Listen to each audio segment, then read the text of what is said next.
आफैले पिटेर आफैले मालिस गरेको छु मैले आफैले आफैलाई ऐनामा हेरेर आफैले आफैलाई थुकेर आफैले आफैलाई गाली गरेको छु म उसलाई पिटेर उसलाई गालामा थपड हानेर उसलाई मालिस गरेर ऊ सुतेपछि यो मान्छेले किन यस्तो कुरा सहयो मलाई किन सहयो यो दुनियाँलाई किन सहयो यो भार किन सहयो भनेर म उठेर रातभरि रोएर बसेको छु यो मेरो कहानी एकदमै दर्दनाक कहानी छ म कहीँ कसैका गइनँ म काउन्सिलरकोमा गइनँ होइन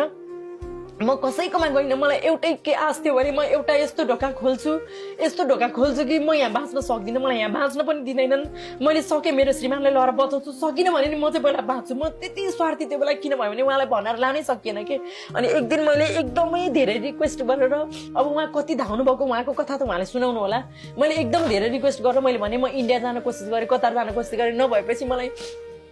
म मेरो घरमा एउटा कोठामा यस्तो छ कि यत्रो ठुलो फ्रेम रुम छ रुममा चाहिँ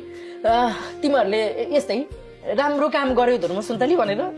दिएको फ्रेमहरू हेरेर म एक रात रोएको छु क्या यति रोएँ कि अब तिमीहरूलाई म बेच्छु किन म मर्न चाहिँ मर्दिनँ नि त मलाई मर्ने रहर छैन नि त म मर्न चाहन्न